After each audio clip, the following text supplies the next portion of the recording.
one of the biggest questions out here is that what drives sales? What drives sales is opportunities on top of the funnel. And if you and your team don't have a systematic approach to put opportunities on top of the funnel, to put the right qualified opportunities on top of the funnel, then that funnel dries up. Today, I have with me Phil Bedford, a very dear friend, and somebody that is just a legend when it comes to the principle of building, we call it relationship marketing, Philip? Relationship marketing. Relationship marketing. And we really want to dig in today. If you are doing B2B sales, if you are in direct sales, if you're in any type of sales, I think these are some of the fundamentals that you want to be, to kind of tune in, to really take your game to the next level. Phil, how you doing? Fantastic. Great to be here. Hi, how are you doing? Fantastic. So, Phil, we were discussing this just before the episode in here is, why do large teams don't focus or maybe have a blind spot building the capability of their own sales force to generate business through the cheapest yet the most effective method of marketing and promotion? What do you think? And so what is that? What is that? Okay. People. Whether it's referrals, networking, your contacts. Most businesses know that these are the best leads because they're ultimately generated for free and they often convert the quickest. But how many businesses actually have a strategy to leverage that? We often find that small business owners will be generating that opportunity, but as a company grows, why do they not leverage that more as a strategy? And I don't think many people listening to this will have a strategy for networking.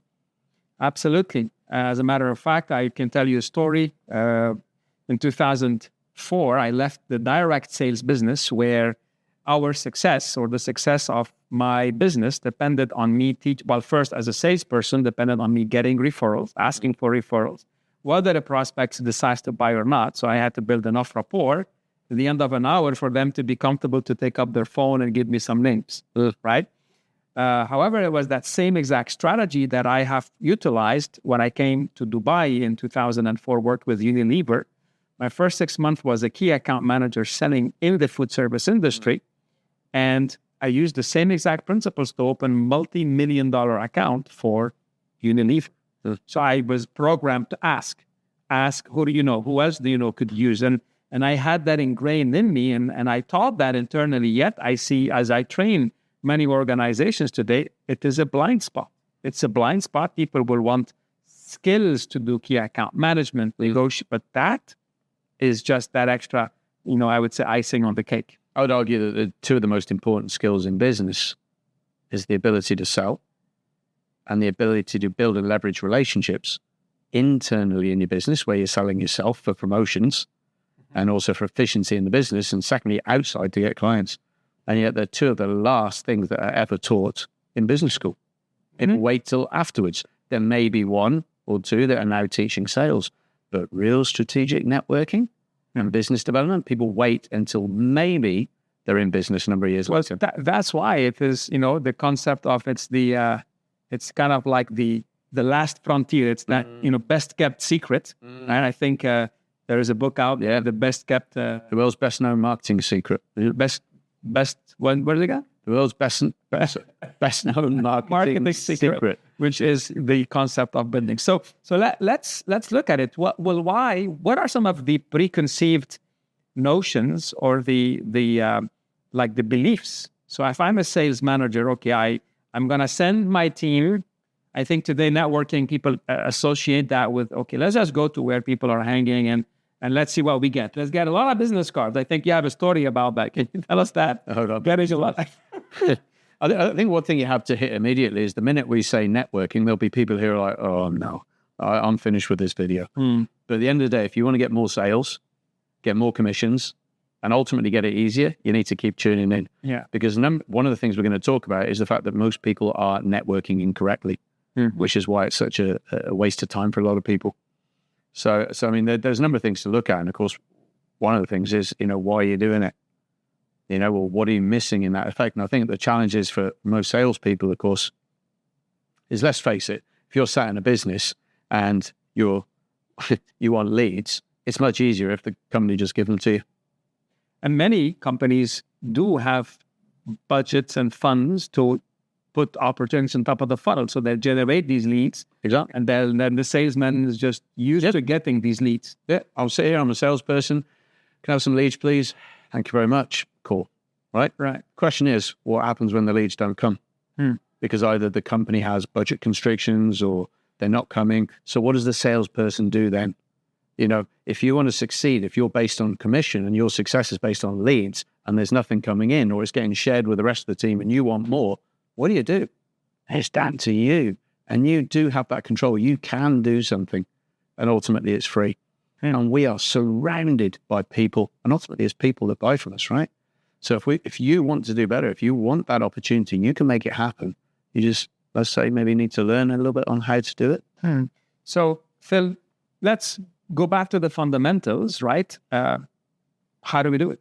How do we, what would be one of the things that a salesperson who says, okay, I know that leads now are becoming more expensive. My company is giving me less leads.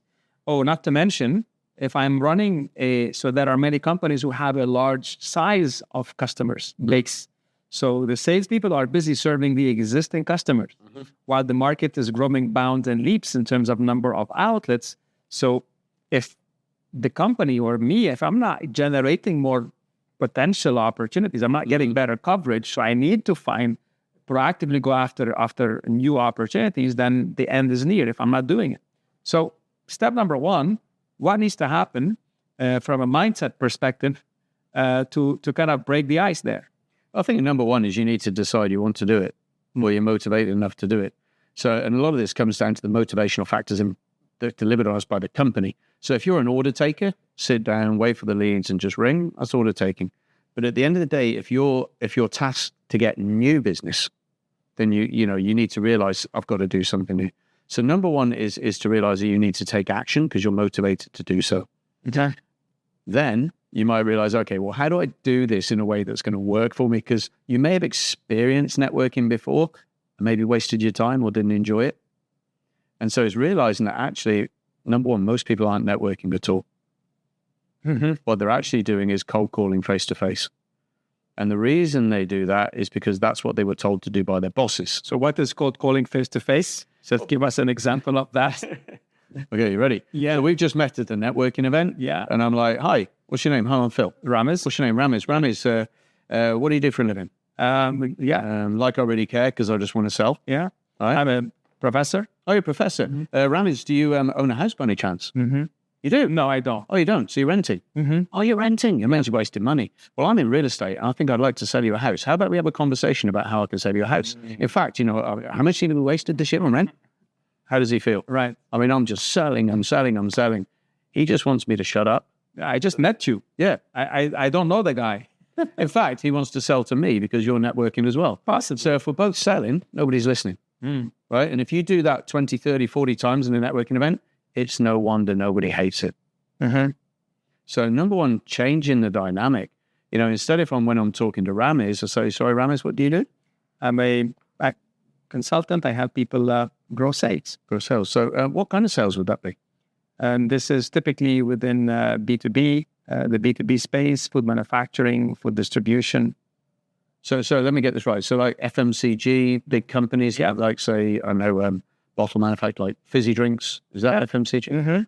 Oh, okay. So you work directly with their sales department? Right. So basically, companies will have difficulties in expanding their reach in the market. So they either sell direct or sell through distributors. So basically, one of the challenges that I help solve is if they have distributors, then I actually help the principal company to create systems and tools and trainings to drive productivity of their DSR, distributor sales reps. Okay, so if I knew, for example, a company that was having trouble with sales or the distributors weren't selling enough, that's the kind of thing you would do. That would be ideal. Okay, so we pause here. I mean, we can go down the conversation a little bit further, but you see I'm showing interest. Yeah. And everybody ultimately wants to talk about themselves. So my goal here, instead of trying to sell immediately at Ramez, is find out what he needs. This is a sales conversation, by the way. Who is he? What does he need? What are his challenges? Now, if I can in some way, shape or form, number one, help you by connecting you or doing something, how do you feel about me that I've helped you? Wonderful. Wonderful, right? It's a different kind of conversation. But this is the principle of sales. All I'm doing is questioning and finding out what pains you have in your sales process, your life, your person, but then I'm trying to help. That's completely changed the dynamic, right? So now when I see Ramez again, he may not buy from me in a minute, but I have a high level of respect for Phil. I have a high level of liking. I'm interested in him. You know, the basic premise is the law of, liking. So when you show interest in someone, you find you want to help me achieve a goal, then I like him more. And the conversation may not stop at business. The conversation might be, so what do you do in your spare time? And we find out that we both dance, or we both like certain kind of food or whatever. And then you get a human bond. And again, this is what people don't realize is when we find a commonality with another human being, we feel safe. Mm-hmm. When we feel safe, we're more inclined to buy. We're more inclined to help, to refer. But the problem is people are only talking about business. So we're looking at a little bit of a layered approach to business development. And here's another thing. I'm probably going to have to go back and see Ramez at the next time this event moves. Mm-hmm. Next time it turns up, I go back again, so I have a relationship. So the thing is with networking is it's not a slot machine. Bang, money comes out. It's more of a farming thing. Wonderful. Phil, you mentioned a whole bunch of things there. And one thing that I want to explicitly mention in here, as he was actually asking me these questions and he showed interest and I can see his eyes moving and he's thinking. I could actually see him, and I've known you for quite some time and you did it very spontaneously. You moved into this thinking. So I actually know his brains are thinking. I know he's then doing something to want to help me. And automatically there was this affinity. This like, wow, thank you. This is, and trying to explain to him. So actually this is, as you rightly said, one of the laws of influence is called the law of liking. And you build liking through multiple different things. But one, you find something in common. Second, you help someone achieve a certain goal. You know what really builds liking is listening to a person. So when you're listening and you're asking what we call follow-up questions, research shows that asking these follow-up questions demonstrate to the person that is being asked that the person on the other side actually cares and is answering. So a lot of things, a lot of good things there. So, but people don't have time. People say, this takes a lot of time, Phil. I want something quicker, faster. Absolutely. And that's why so many people revert to things like cold calling. Mm-hmm. So they want to call, success, not success, move on. Success, not success, move on. Just want to go through the numbers game. Yeah, but then you got like a 1 in 20 hit rate. 1 in 100. Well, 100, yeah, whatever. I mean, it's really low, if it's even legal where you are. So the thing is, networking can take a little bit longer, okay? And what it does require is for you to go back a little bit. But here's the thing. People are nearly 60% more likely to buy from you if they're face-to-face. If they are? Face-to-face. Mm-hmm. Right? So imagine you've already got goodwill. Okay. My primary goal wasn't to sell it to you, it was to help you. Yeah. And I'll come back to you a couple of times. Most sales statistics state that you need to see people between 8 and 12 times for them to buy. Mm-hmm. That includes marketing messages, networking, meetings, between 8 and 12. Right? So even normal sales driven is not going to happen the majority of the time until you do that. Very rarely, yeah, you're going to very get someone that's ready to buy what you're It'll be like 1 or 2%. So why even, it's like, it's going to take time anyway. Yeah. Why burn the bridge? This person, I was trained at a very young age, sorry for interrupting. Everyone has a phone, and that phone has today hundreds and thousands of contacts. If you build enough trust with this individual, and they have a close relationship with the, let's say 25 to 30 individuals, and they know what you do, it's only a matter of time before they will want to reciprocate that value back to you. Yeah. So even from a sales perspective, you're very, very lucky if they close on that first case. Yeah, 1-2% maybe. And in a networking event, all you've done is annoy everybody else because you sold at them. Right. So if you look at networking, it's almost the same. It still takes 8 to 12 touches. So that means you go back to the same sports club or you go back to the same networking group, but you go back a couple of times and you just look to build relationships. So number one, they're going to like you. Number two, if they're in the market to buy, they will when they're ready. But if they like you, they might refer you. So that's another business funnel from the same one. Yeah. But what the problem is, people don't go back to the same networking event twice. Or if they do, not 3 times. For a number of reasons. One, because they didn't get immediate results. So they discouraged that it doesn't work. Exactly. But they're not realizing that even sales takes 8 to 12 times. So their mindset is, I want a quick sale right now, as opposed to going in to really build a relationship, as opposed to go get a sale in the spot, on the and spot. allow it to come. Right. And the other thing is I've seen is that I have met salespeople that do actually enjoy these sessions. They can start to feel it moving, but that's what happens. Go back to the office. Sales manager says, where's your results? You've got to stop going there. I want you to go somewhere else because you should have results by now. Because the manager doesn't understand the 8 to 12. Right. So it's not always our fault. So if you are leading a sales team and your team actually is, is spending time networking, right? One way you can do is ask them, who are the people you're meeting? Tell me more about what are their goals? What do they want to achieve? Because if they can't answer these questions, it means that they haven't done the networking properly. They need help in terms of better connecting with these individuals, because then they probably would have annoyed the person. And it doesn't matter if they go to 1 or 100 of these networking doing the wrong thing, more of the wrong results will keep coming up. Well, there you go. I mean, we can simplify this. Number one, you got to network in the right place. So you as a salesperson are in amongst the people you should be in amongst. So, like, give me an example here. Well, let's just say if I'm selling software to accountants, right? If I'm selling software to accountants, I can go to a general business group with 300 people in the room, but that could be a multitude of different business owners. And I might be lucky, if I'm lucky, and all those people can meet one accountant.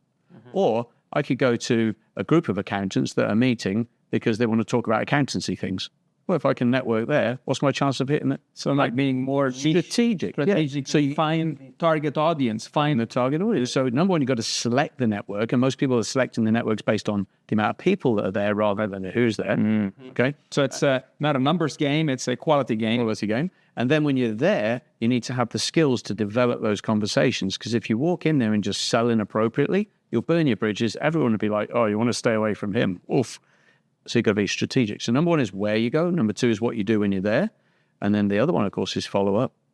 You've met these conversations. You've met these people. You have to follow up to nurture that opportunity. And in my experience, 95% of people do not follow up.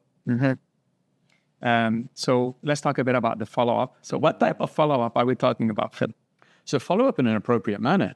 So remember, So I'll send you an email with all my offerings and all my things. absolutely not. Absolutely not. Right. Unless the other person asks for it. Got it. So when we follow up, what we've got to remember is we're following up to build a relationship, Right. to maintain our personal and business brand with the person we met. If I have a great conversation with you about your lovely wife and your hobbies and your food, and you think, oh, what a lovely guy. And then I follow up and say, oh, by the way, here's everything I could do for you. Brochure. Here's my brochure. Here's my sell. You'll be like, oh, so that was just fake. Didn't really care. Just wanted to sell to me. Right. So we have to back up, right? So when I follow up, the most simple could be, I really enjoyed our conversation. I look forward to seeing you next time. And you're like, that was nice. Yeah. Connect with them on LinkedIn. Nice. Connect with them on LinkedIn. Comment on some of their interest posts to start building that relationship offline and online. So next time I see you, it's, oh, is that nice guy? I'd love to have a chat with you. Here you go. But if I do the sales thing or I don't follow up at all, oh gosh, I'm so sorry I didn't send you the message. I'm so sorry I forgot. Oh, that is sales email. Oh my gosh, what a great way to start a relationship. So also this is personal credibility. So you follow up in a manner that you agreed based on your conversation. Right. I think here there's a lot of valuable insights, and from a sales perspective, the concept here, Phil. I'll give our example. I've known Phil maybe close to 20, maybe 18 years or so. It's a while. Yeah, it's been a while. All I'd like to say is I never had hair when we met. So nothing changed. Okay.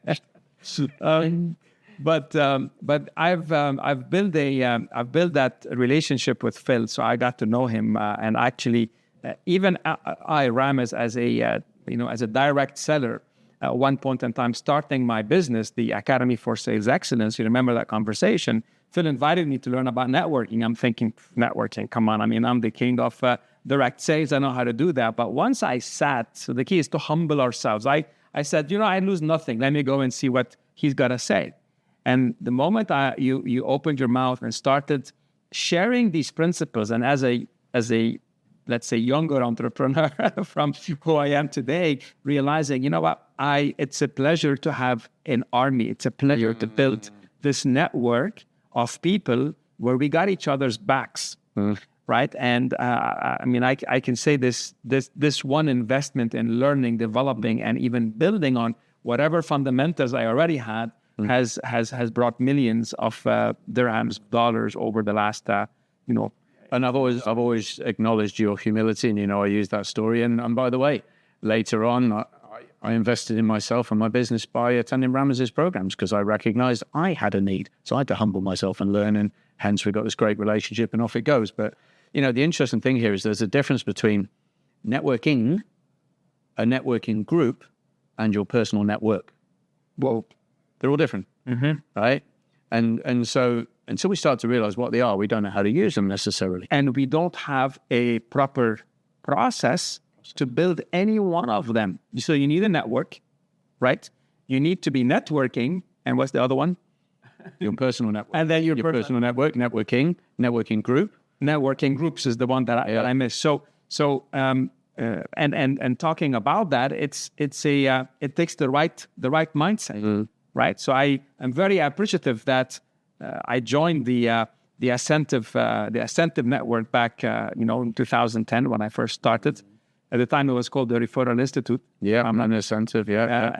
And that staying around like-minded individuals and people that have a common target. So again, there's a whole strategy, and I highly, highly recommend that you keep taking some ideas in here and then possibly explore ways of how you can actually build that competence for yourself and your team, regardless if it's with Ramez or Phil or any other way, because this is a viable way of building and of generating future results. So I think I want to leave, from my perspective, one metaphor, one image with any salesperson here. And I think we mentioned this at the beginning. The challenge is you're always under pressure to perform now. And I get that. At the end of the week, what's your sales targets? What did you do? So we're always under pressure as salespeople. And so when it comes to networking and we say, you're going to have to meet people a few times and you have to go back, you're like, yeah, but I need it now, right? And so what I would like to leave you with is a thought. Imagine a sponge, an old style sponge. And when you pour a little bit of water on top of the sponge, what happens to the water? Just a little bit. It goes in, doesn't come out, right? No, and it doesn't even show that. It doesn't even show, yeah, right? And then you drip another bit. Nothing. And you drip a bit more. Nothing. And then a bit more. Nothing. And this is a little bit like networking. You kind of drip, see people, drip relationships, drip network, go back again. You drip, drip, drip, drip. And it might take you a couple of weeks, couple of months. But then one day, what happens when you put that last drip in? The water comes out, right? But if we don't do any of the drips, it doesn't come out. So this is part of the relationship building process. This is part of the networking process. Now, the thing is, if you're continually networking, every time you're coming out, what you're doing is filling sponge after sponge after sponge. So you may have a delay to start with, but when that first sponge starts to get rid of its water, which is ultimately money and clients for you, but you keep doing it, each week there's a new sponge opening up. So you may have a delay at the beginning, but you keep networking, and then the sponges will keep coming. So I have a sales team. Let's say I have 15 or 20 individuals, right?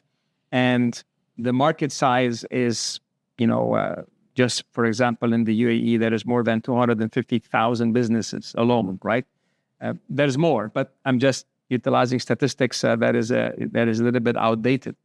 And I have a lot of business, and I think today's salespeople or sales organizations confuse activity with productivity. So the team might be active. They're busy. They're busy doing what? Are they busy serving existing customers? Are they busy doing administration for existing customers?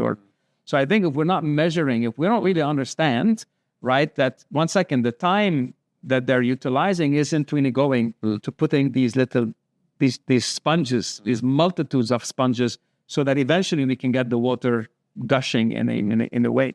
So what can you tell sales leaders who have 20 or so or 15 salespeople? What can you tell them if they do not, let's say, build that strategy to help their team not only serve existing customers, but also generate more opportunities, utilizing these basic fundamental skills. Well, first of all, I would say to any sales managers, make sure you teach or get your staff to learn how to network effectively and efficiently. Because, just doing something again and again and again incorrectly is, what was it they said? The sign of ignorance is... Insanity is doing the same, expecting a different result. So, right? And the thing is, most people who expect you to network have never even learned themselves. Okay, so you can't teach someone if you can't do yourself. And just walking around handing out business cards and maybe, if you're lucky, doing an elevator pitch is not networking. If it was, I wouldn't have a job to teach. It's too simple. Okay, so number one's learn. Yeah. But secondly, if you're not going to teach your people how to do this, you just got to find more money. You just have to find more money to generate leads another way. Right. Simple as that. Right. So you're going to spend money either on that or on something else. Yes. If you're not going to train these people to do it, then you're going to have to find other ways to get leads, which is spending money. And ultimately, there's only two ways to get clients. You can spend money or you can get them for free. And if you want to spend a little bit of money on training your team, there is a bit of an investment to start with, but ultimately that's free business going forward. And there's a delayed reaction. Delayed reaction, but the trouble is everybody's stuck on this. Yeah. Because it's trackable. I gave you this much money, you did this many calls, I know exactly what it is. So people who want to be in charge and in control have more control here. This one, maybe there's a little bit of a will of faith. But by the way, you can also track networking. So managers can actually say, where did you go? How many conversations? Who did you follow up? But the manager would also have to understand what networking is. So they need to be educated as well. What to track, these leading indicators. So what are the actions that a potential salesperson is doing that actually is helping them get quality networks, networking, personal networks. What are they doing to build these three different pillars to get the result? Well, I can give you a perfect example. I won't mention the company, but I have been talking to this company about training their sales teams. I've been talking to them for nearly 10 years, and they've still not done it. 10 years, and they've still not done it. And they're always coming for me, Phil, can you train the team? Yeah, I'd love to. Here's this quote. And they don't do it. And for 10 years, they've been talking about, we need to get our sales teams out there networking because we've got one or two people in our group who are amazing and they're generating the best leads, the best quality, the best conversion. The rest of them don't. But the company hasn't taken action on that yet. I can only imagine what it's cost them over the last 10 years. And recently, one of their salespeople turned up on my networking events and walked away with two prospects from an hour. This person did it off their own back, turned up with two prospects, went back to the company, said, guess what happened this week? They didn't turn up. And you got to wonder why. Maybe the company didn't free them up. They didn't come back. But the point is, at the networking event, again, there was more new people. There's more new people to come. So it works. But they stopped it. They stopped for whatever reason. And so sometimes, I don't even know why. But one of the things I learned years ago, if it's working and it's giving you what you want, find ways to do more of it. Right. There is something called the multiplier effect, Phil, and it's like the little things that make a big result on people. And, the 1% better. So they say there are two types of pains, either the pain of regret or the pain of discipline. Regret is, is failing to discipline yourself over time to do these little, to attend these networking events, right? So I didn't do the first time, second, and then after a while, it's such a huge, let's say, a disadvantage that others who have networked, who are, let's say, closer to the opportunities, are able to, you can say, read them a lot better, right? The other pain is the pain of discipline. Discipline yourself to be at the networking event, to learn the basic principles, to do these basic things. And at the end, you build habits. And research on habit building shows today that on average, there is something called a simple or a complex behavior. Networking or selling is not as simple. It's a very complex behavior, and it's not going to be built in 1 or 2 days. It actually will take anywhere between 30 to 120 or 200 or 300 days or so research on the topic, but on average of 66 days. So if you put in your mind, I will just do small things for 2 months, 3 months. Let's just say I'm going to do small things for the first 10 days. So if you do something for 10 days, right, you spend, you make hi, how are you phone calls, 2 hi, how are you phone calls for 10 days. That's reaching out to 20 different individuals, not to sell, but to actually see, hi, how are you? And I can't tell you the number of times I followed this simple strategy, and it has generated opportunities without me even asking for these opportunities. So imagine doing that for an entire year and have this habit. This is one of the simple, I would say, techniques or simple strategies that Phil teaches at some of his programs. You know, it's interesting, and you know, maybe you guys can tell me for what reason, you know, people don't embrace this. I think most of the times it's mindset, or you don't know, bad experience, pressure from somebody else. But the interesting thing is people are finding more and more expensive and complicated ways to try and find clients. But the most simple thing on the planet is still face-to-face. And if you can do more of it, and especially in an environment with good people, with some skills that make it more comfortable for you, and a couple of tweaks, you know, guess what? Pretty much guarantee your competition aren't there. So that's open field. And even if they do turn up once, the chances are, because they don't understand networking, they don't come back anyway. So you just stay there. And I've got a lady in one of my networks. She does a business setup. She's at nearly every session. She's won awards. She's closed multiple clients. She's really done well. But she turns up as a good person, and it's the 8-12 thing. Someone else doing exactly the same thing turns up twice, maybe has a conversation and doesn't come back. They sell the same thing. One doesn't get anything, the other one gets tons because she keeps it's this science we were talking about. 8 to 12 times, positive mindset. She contributes to other people. And your competition could do the same. They could fail equally once you've learned how to do that. But there are people out there that I'm talking to, and, you know, networking is not your thing. Right. Some people it's not them, and that's okay. Find what works for you. But if you do see this as something that can work, it can be good. I love the analogy that you shared with me once, and it's like, you know, when is the best time to build the roof? Is it when it rains or before it rains? The answer is obvious, right? You know, it's before it rains, right?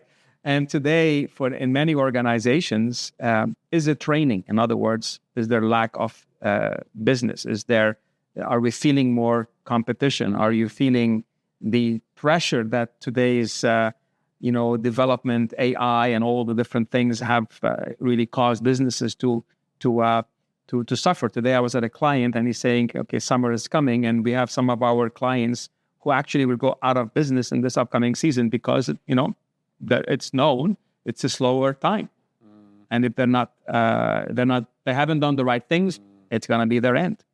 So I think here today, I believe a very good defense is an offense. And today, whether the business is doing very well, I think because if your business is doing very well, do take the time to investigate, to really put in a proper plan. And just as you have a key accounts management strategy, you have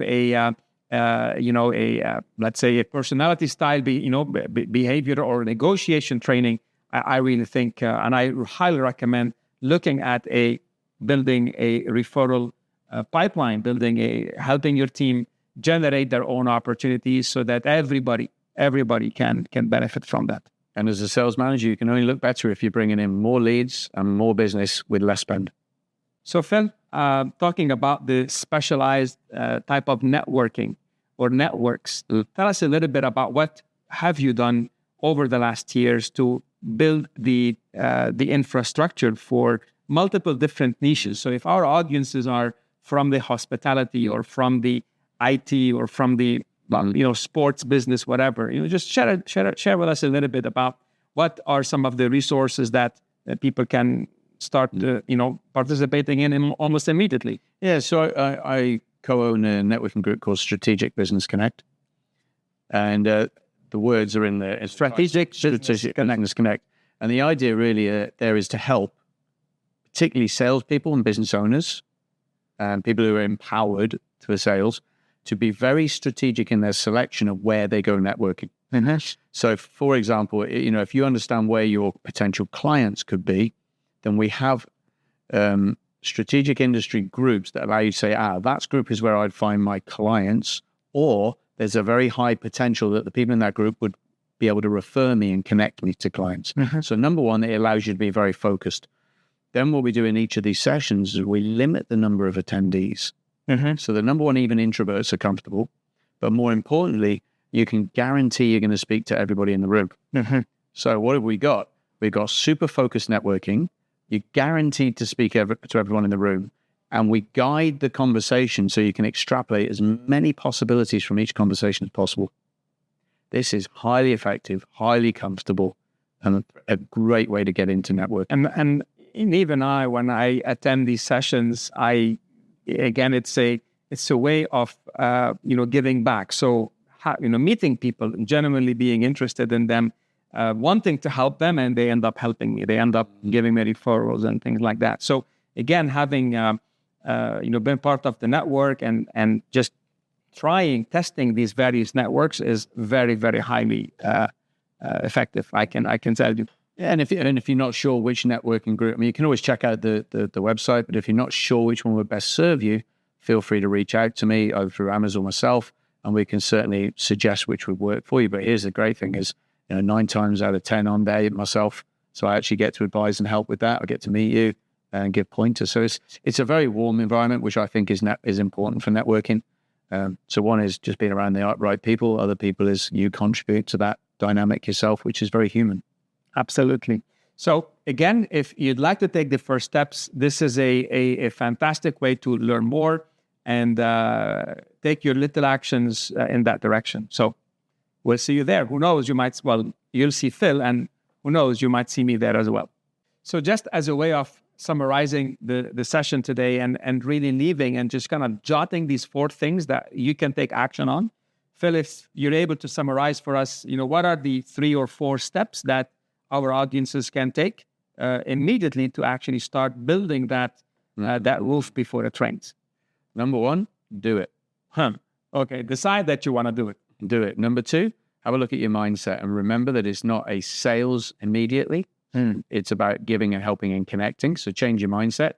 Number 3, learn and discover how to develop a conversation to explain what you do. So there is a skill set to look at. How do you explain what you do in a way that they understand? And that you're memorable and that they'll want to connect with you again, the whole 9 yards. Exactly. Because if you can't explain what you do, the more technical you get, the less chance they understand. So understanding that, there's a whole training around that. And then ultimately follow up. Just keep doing it. And then keep doing it. Right. So here you go. Multiple different. Think of the sponge. Think of the sponge. So again, it's been a pleasure to have this conversation with Phil. This is not our first time together. If you haven't heard the first webinar or the first conversation we had, highly recommend you go back and check that episode out. And again, just building more value to our audiences. So if you'd like to discuss, or if you'd like us to explore further, how could you develop your own, build your own roofs, just feel free to reach out and we'll be happy to follow up. How's that? Thank you. Wonderful. So until next time, sell more, sell faster, and profitably.